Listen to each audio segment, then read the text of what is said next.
There's a moment in every holiday season that no one ever talks about. It doesn't happen under the warm glow of fairy lights or in the soft hum of familiar carols.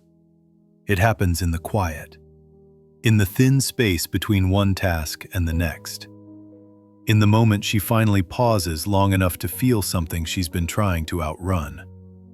For many women, that moment comes in a kitchen filled with the faint smell of cinnamon and something burning slightly at the edges, or in a living room littered with wrapping paper and half-finished decorations, or in the car parked outside a store she's visited 3 times in the same day. It's the moment she realizes that while everyone else is preparing to celebrate, she's preparing to hold everything together. Imagine her standing there, hands still dusted with flour, hair tied back in a way that tells you she didn't have time to look in the mirror. She takes a breath, the heavy kind she saves for when no one's watching. The kind that signals more than exhaustion, it signals an invisible unraveling. All around her, the world insists this is the most wonderful time of the year. But inside her, something feels like it's cracking. She tells herself she's being dramatic. It's just stress, just the holidays, just a long list that somehow keeps growing instead of shrinking. She dismisses the thought the same way she dismisses the ache behind her ribs when she tries too hard to smile. She knows the script by heart. The holidays are supposed to be warm, magical, full of gratitude. And women, by unspoken agreement or silent inheritance, are expected to be the architects of that magic. She lights the candle. She arranges the centerpiece. She keeps the children excited, manages the tensions between relatives, remembers who likes the cranberry sauce chunky and who prefers it smooth. She anticipates everyone's needs before they even say them. She fills the silence with cheer so no one else has to feel awkward. She makes sure the mood is light, the food is warm, the memories are perfect. And for a while, she almost convinces herself she enjoys it the way she used to. Almost. What no one sees is the cost of that magic. The way her heart beats faster, not from joy, but from 1,000 tiny responsibilities tugging at her from different directions. The way she lies awake at night, replaying every detail. Did she forget someone's gift? Did she get the right size? Did she schedule the family dinner too close to the school event? Will anyone notice if the tree is lopsided on one side? What she really fears is something deeper. The quiet truth that she doesn't feel present in her own holiday anymore. She feels like the stagehand in a beautiful show she can never sit down and watch. There's a kind of grief hidden in that realization. A soft, complicated grief for the girl she used to be. The one who loved this season without carrying it. The girl who once believed the holidays were a promise of togetherness, not a test of endurance. The girl who thought the magic came from the sky, not from her hands. Sometimes the sadness hits unexpectedly, like when she sees a family laughing together and realizes she's the one who arranged the moment, but isn't actually part of it. A hollow kind of anger rises quietly in her chest. Not anger at anyone in particular, just the sharp sting of invisibility. The feeling of doing everything and being noticed for none of it. There's fear there too. Fear that if she stops, even for a moment, everything will fall apart. Fear that she has become the keeper of all the invisible strings holding everyone else's happiness together. Fear that her worth, somehow, has become tied to how smoothly the holiday runs. But there's also a strange tenderness woven into all of this.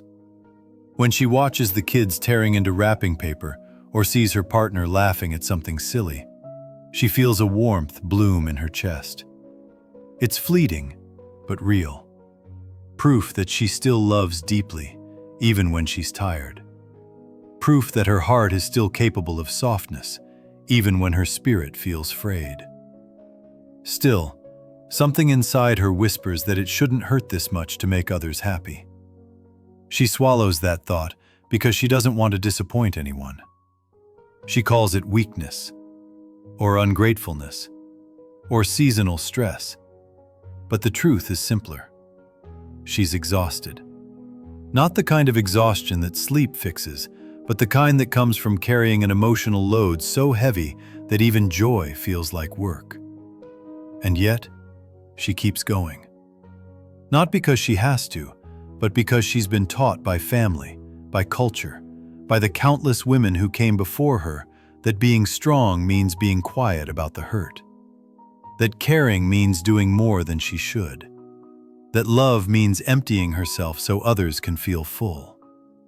But quietly, beneath the noise and the lights and the curated warmth, she wonders something she has never dared to ask aloud. What if the holidays aren't supposed to feel like this? What if she deserves to be part of the joy, not just the maker of it? The thought lingers there, fragile but persistent. A tiny flame refusing to die out. A possibility waiting for her to finally turn toward it. Maybe this year, the magic doesn't have to cost her so much. Maybe the season can still be beautiful, just not at the price of her own peace.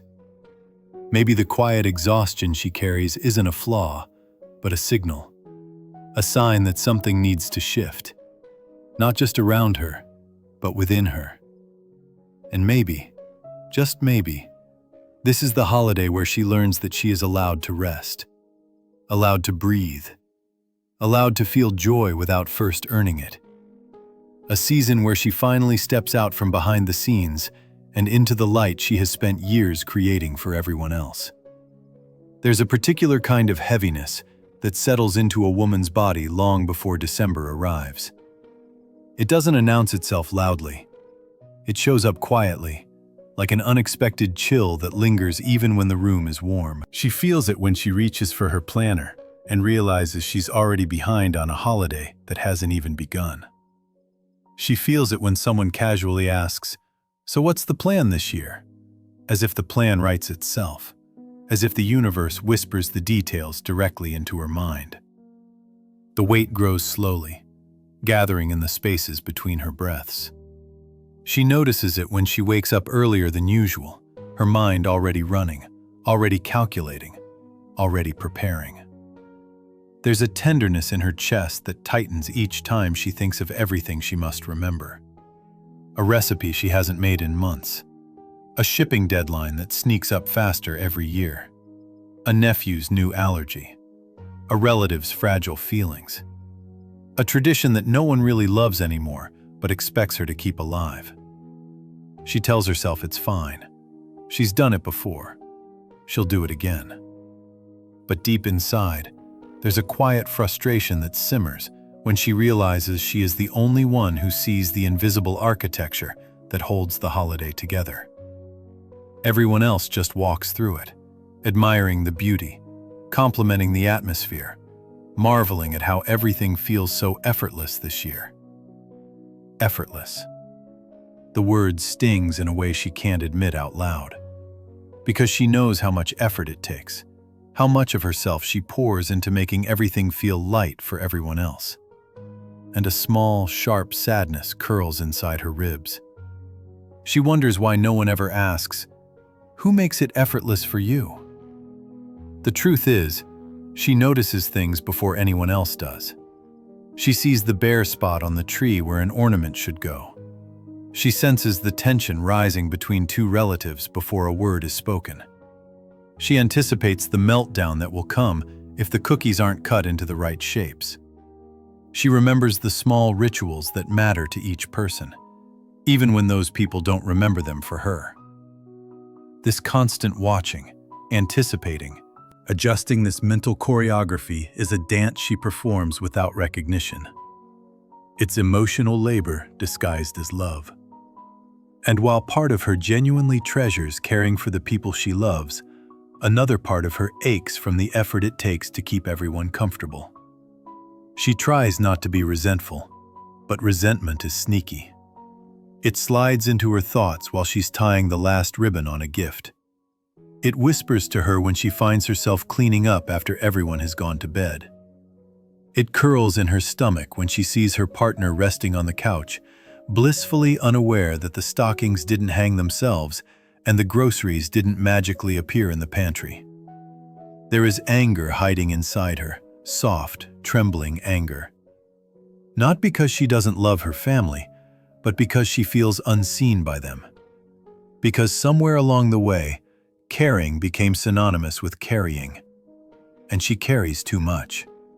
She has been carrying too much for years. But she doesn't let the anger stay for long. She pushes it down, disguising it as patience or maturity or duty. She tells herself she's overreacting. She has food on the table. She has people who love her. She has holiday traditions people look forward to. Why should she complain? Still, late at night, when the lights are off and the house finally stops humming, the truth surfaces again. She feels lonely in the responsibility. The loneliness isn't loud or dramatic. It's subtle. It sounds like her own footsteps in the kitchen, the ones she walks alone. It tastes like the last sip of cold tea she forgot to drink while helping everyone else. It looks like the small pile of tasks no one else knew existed, but she completed anyway. There's fear there too, a fear she rarely admits. She wonders how long she can keep doing this. She worries that if she stops, even slightly, the holiday will unravel, and she'll be blamed for the unraveling. She fears being seen as the one who ruined Christmas or made everything tense. And so she continues, shoulders tight, smile gentle, voice soft. Still, there are moments of unexpected joy woven into the exhaustion. When her child hugs her after hanging an ornament, something inside her warms. When her partner laughs at a joke she makes, she feels a flicker of connection she hasn't felt in months. When she watches the room glow with candlelight, she remembers why she ever wanted to make this season beautiful. These small sparks of happiness don't erase the pain, but they remind her that she is human, not a machine designed to produce warmth on command. They remind her that her love is real, even when her energy is low. They remind her that she deserves gentleness just as much as she gives it. Yet the pressure persists. Beneath the cheer and glitter, a quiet question pulses inside her. Why is it always me? She tries to silence it, but it returns with every unshared task, every unspoken expectation, every assumption that she will handle it because she always has. The truth is, she wasn't born knowing how to carry the holidays. She was taught by watching other women carry them without complaint. Women who smiled while breaking inside. Women who whispered, "This is just how it is," even when their backs ached beneath the weight of "that is." But something inside her is beginning to shift. She feels it each time her breath catches under the strain. Each time her joy feels more like obligation. Each time the holiday magic feels like a performance she didn't audition for. And buried beneath the exhaustion, a small flame of courage flickers. A desire, not loud, but steady, to reclaim her place in the holiday, not just around it.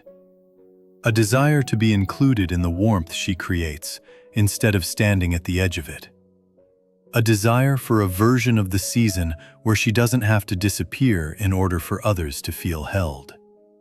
A desire that is growing stronger, waiting for her to finally listen. There comes a moment when the strain stops hiding. It doesn't burst out dramatically, the way movies like to show a breaking point. Instead, it reveals itself quietly, slipping through the cracks of her day like a faint light leaking through a closed door. She feels it while driving home with grocery bags sliding in the back seat. She feels it in the hollow of her stomach as she rewrites the same to-do list for the third time, hoping that reorganizing the chaos will somehow control it. What she doesn't expect is the moment it finally becomes undeniable. It doesn't happen in a crisis. It happens in the most ordinary places: her hallway, on a cold evening while she is taking off her coat. A soft tear escapes before she even realizes she's crying. It surprises her enough that she touches her cheek, almost startled by the warmth of it. She whispers into the quiet house, "Why am I like this?" But the walls have no answers. They only echo back the truth she has been ignoring. She's tired in a way that sleep cannot fix. Tired of anticipating every detail. Tired of being the keeper of the holiday script. Tired of pretending the weight she carries is light. Her exhaustion isn't from the work itself. It's from the loneliness within the work. From carrying an emotional universe inside her without letting it spill out. That loneliness tightens her throat more than she wants to admit. But the universe has an odd way of nudging people when they are closest to breaking. For her, the nudge comes from her daughter, a small voice from the living room, asking if she wants to sit and watch the lights together. It's such an innocent invitation, so simple, so pure. And yet her first instinct is to say she can't, that she has things to finish. She opens her mouth to say the familiar words, but something stops her. Maybe it's the gentleness in the child's voice. Maybe it's the realization that she can count on one hand the number of times she's actually enjoyed the lights herself this season. Maybe it's the sharp sting of noticing how quickly she almost missed another moment. Whatever the reason, she pauses. She takes a breath, and she sits down on the rug beside her daughter. The room is dim, lit only by the tree. Soft colors flicker across the walls. For the first time in weeks, she doesn't feel like she's behind. She doesn't feel like she's failing. She feels present. And the feeling is so rare, so unexpectedly tender, that her eyes sting again. Not from sadness this time, but from a fragile sense of relief. She hadn't realized how starved she was for a moment like this. How long she'd been holding herself apart from the very magic she worked so hard to create. Her daughter leans against her shoulder, humming a quiet tune. A moment of warmth spreads gently through her chest, warm enough to soften something inside her that's been rigid for months. She wonders how many of these moments she has missed, swept away by tasks she believed were necessary.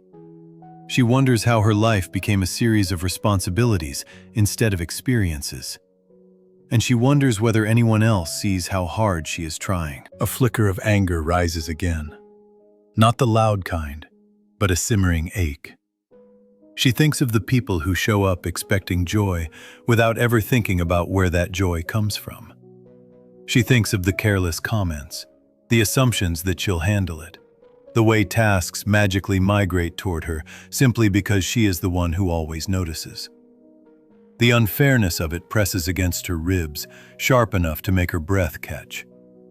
Yet even in the anger, there is fear.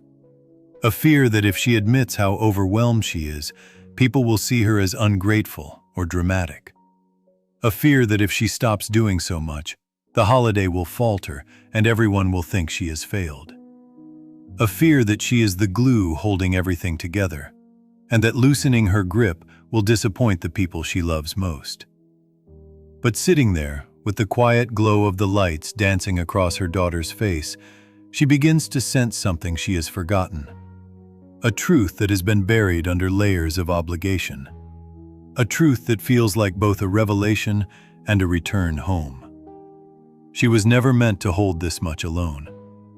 The thought arrives softly, without anger or blame. It arrives as a realization, gentle, honest, and heartbreaking. Every woman before her who carried too much did so because she didn't know she could ask for help. Each one passed down the same lesson disguised as strength. Endure quietly, love through sacrifice, show emotion only when it's pretty. She sees now how deeply that lesson has shaped her, how it tricked her into believing that love is measured by effort rather than presence. She thinks of her grandmother, who cooked entire holiday feasts without ever sitting down. She thinks of her mother, who carried the emotional temperature of the house in her own body, smiling through stress so no one else had to feel it. And suddenly, she feels something unexpected: compassion. Not just for them, but for herself. The compassion blooms slowly, like a tiny flower pushing through frozen soil. She realizes she is part of a lineage of women who learned how to give before they learned how to receive. And this awareness brings a strange kind of comfort. She is not broken. She is not weak. She is repeating a pattern she never knew she was allowed to question. But now, sitting in the soft glow of the tree, she allows herself to imagine something different. She imagines a holiday where she doesn't run herself into the ground. One where she can laugh without thinking about what she needs to do afterward. One where she doesn't feel guilty for resting or flawed for wanting ease. She imagines a world where she is allowed to be held, not just the one doing the holding. For the first time, the idea doesn't scare her. It feels like hope. Quiet, steady, brave. A hope that whispers she is allowed to rewrite her role. A hope that tells her she deserves to feel the same warmth she gives so generously. A hope that suggests letting go doesn't mean failing. It means trusting that she is not alone. As her daughter nestles closer, she feels a softness rising in her chest. A softness that feels almost like permission. She closes her eyes for a moment, letting the warmth of the light settle inside her. And in that brief, fragile pause, she makes a silent promise to herself, one she has needed for years.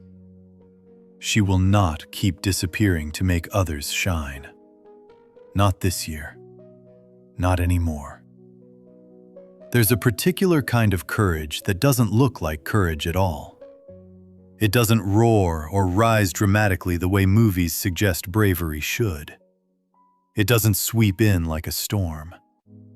Sometimes it appears as nothing more than a trembling breath, a soft exhale before speaking a truth that has been lodged in the throat for far too long. For her, that moment comes unexpectedly on a quiet morning. The house is still. The holiday rush paused for a few fragile hours. She stands in the kitchen, her hands wrapped around a mug that has long gone cold. The silence feels rare, almost sacred.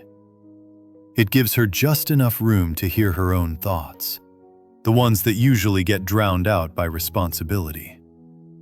She thinks of the hallway where she cried. She thinks of the glow of the tree and the weight that finally felt too heavy to pretend about. She thinks of her daughter leaning against her, unaware of the storm her mother carries in her chest. And she knows she cannot go back to holding everything alone.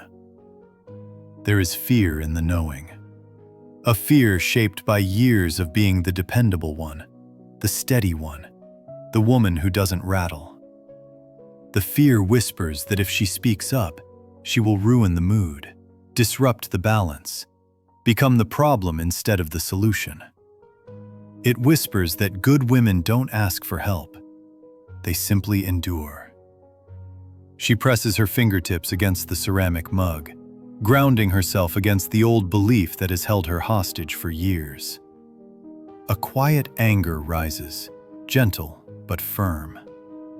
Not anger at her family, but at the idea that she has to disappear in order for them to be happy. The thought makes her chest tighten, not from sadness this time, but from a tender kind of defiance.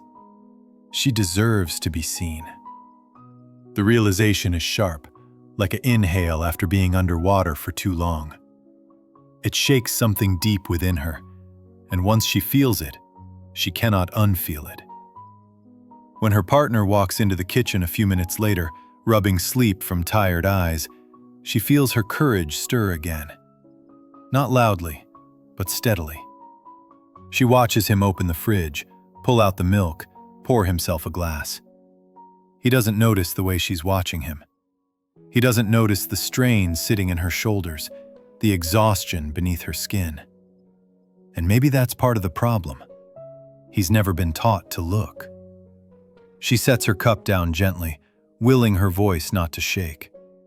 The words feel heavy, almost foreign, as if they've been waiting for years to finally be spoken aloud. "I need help." He freezes, the glass halfway to his mouth. It's such a simple sentence, yet it lands in the room with the weight of an anchor.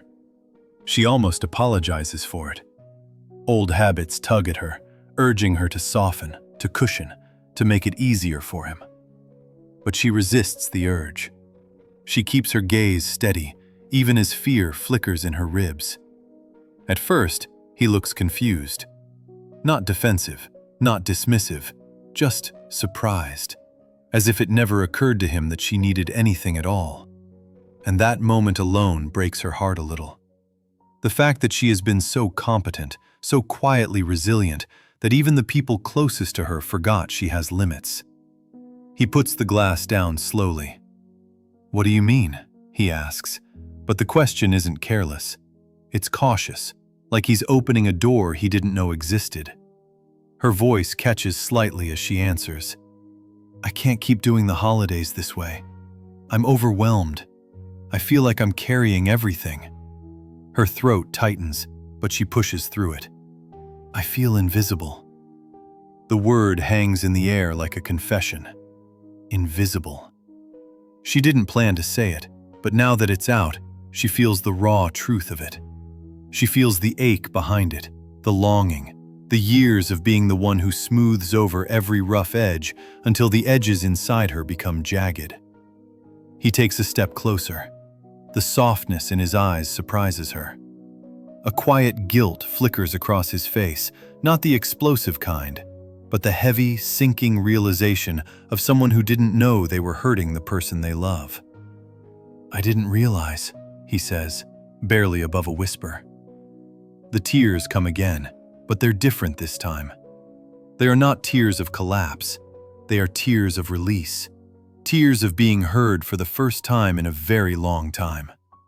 Her breath trembles as she leans back against the counter, not hiding her emotion, not shrinking herself to make the moment easier. He reaches for her hand. She doesn't pull away. He holds her fingers gently, as if afraid to grip too hard. There is a sincerity in his voice when he speaks again. "Tell me what you need." The phrase settles into her like warmth. Not because he has all the answers, she doesn't, but because he is finally asking the right question. For years, she carried out unspoken expectations without anyone ever pausing to consider whether she wanted to. There is relief in being asked. There is healing in allowing herself to answer honestly. She doesn't give him a list. She doesn't outline tasks or break down responsibilities. She speaks from the aching truth inside her chest. "I need to feel like I'm not alone in this. I need you to notice more. To take things without waiting for me to ask. To see me." His face softens, and something in his expression changes, like a shift in the tide, slow but significant. He squeezes her hand gently, and there is a sincerity in the way he nods that makes the tightness in her chest ease. For the first time in weeks, she feels something close to hope. Hope that the burden doesn't have to be carried in silence. Hope that her partner is not an adversary, but simply someone who never learned to see what she hid so well. Hope that love doesn't always have to look like sacrifice. She leans into his shoulder, not because she is collapsing, but because she is allowing herself to be held. It feels unfamiliar, almost foreign, but also strangely right. The courage that brought her here doesn't roar. It settles into her quietly, filling the empty spaces where exhaustion once lived. And as she breathes in the warmth of being seen, she realizes something she has long forgotten. It is not her job to carry everything. It never was. And now that she has spoken the truth aloud, she will not go back to swallowing it. The morning light filters softly through the curtains, casting a pale gold glow across the living room. The holiday decorations, once symbols of pressure and performance, now seem to breathe more gently around her. She walks barefoot across the wooden floor, feeling a warmth beneath her steps that has nothing to do with the heating and everything to do with the quiet shift inside her. Something is different this year. Not in the room, not in the weather, not in the tasks that still wait on the counter. The difference is inside her, subtle but undeniable, like the soft unclenching of a hand that has been gripping something for too long. She moves slowly, allowing herself to feel the calm lingering in the air. It's unfamiliar, almost fragile, but she welcomes it anyway. For the first time in years, she doesn't wake up with a silent checklist racing through her mind. Instead, she wakes with a steady breath, a lightness in her chest that feels both strange and liberating. Her partner is already in the kitchen. She hears the clinking of dishes, the low hum of someone trying not to make noise, the gentle effort of a person learning how to help without being asked. The sound stirs a mix of emotions inside her: gratitude, disbelief, a tiny flicker of joy, and something like grief for all the years she carried these mornings alone. When she steps into the kitchen, he looks up and smiles with a softness she hasn't noticed in a long time. Not because it wasn't there, but because she never slowed down enough to see it. The simple warmth in his eyes surprises her, and she feels that deep, quiet ache again. This time not from loneliness, but from being held in a way she didn't know she needed. He hands her a warm mug. "Sit," he whispers gently, nodding toward the table. She hesitates for a moment. Rest still feels like a luxury she hasn't fully earned, but her body, tired in ways she only now recognizes, lets itself sink into the chair. The first sip fills her with a warmth that spreads through her ribs, dissolving the last traces of the cold weight she had carried through the season. She watches him move around the kitchen, awkward but determined, and something inside her softens even further. She realizes that the change she wanted was never about perfection. It was about effort, awareness, partnership, about someone stepping into the silent spaces where she once stood alone. Her daughter wanders in a few minutes later, hair tangled, face sleepy, still wrapped in the innocence of early morning. She climbs onto her mother's lap without a word, resting her head against her chest. The small weight of her daughter's body feels grounding, real, precious in a way she didn't allow herself to feel when she was always rushing to the next task. As her daughter plays with a loose thread on her sweater, a quiet joy unfurls inside her, not the loud, festive joy plastered across holiday cards, but a deeper one, tender and steady. A joy that comes from being present, not perfect. Later that afternoon, the house fills with the soft sounds of family arriving. She watches them take off their coats, shake off the cold, and settle into the warmth of the living room. She notices how they look around, maybe expecting to see everything perfectly arranged, perfectly planned, perfectly executed. But the room is not perfect. The cookies are slightly uneven. The decorations are a little crooked. The dinner is simpler than usual, and for the first time, she is not ashamed of any of it. Because the room is not perfect, but she is not exhausted. She is not holding back tears in the pantry. She is not pretending her smile. There is a steadiness to her that she has never felt during the holidays, a groundedness that comes from knowing she chose herself without choosing herself over anyone. Her partner steps beside her as the guests gather. She feels his hand slip gently into hers, not to guide her, not to pull her, but simply to stand with her. She feels him there, truly there, and something inside her settles. The weight is no longer hers alone. Throughout the evening, she notices small moments that once went unseen. Her partner picking up toys without her asking, her sister-in-law carrying dishes to the sink, her daughter reminding a relative not to leave their coat on the floor. Small gestures, but they gather around her like tiny lanterns, illuminating the edges of her life with a warmth she almost forgot existed.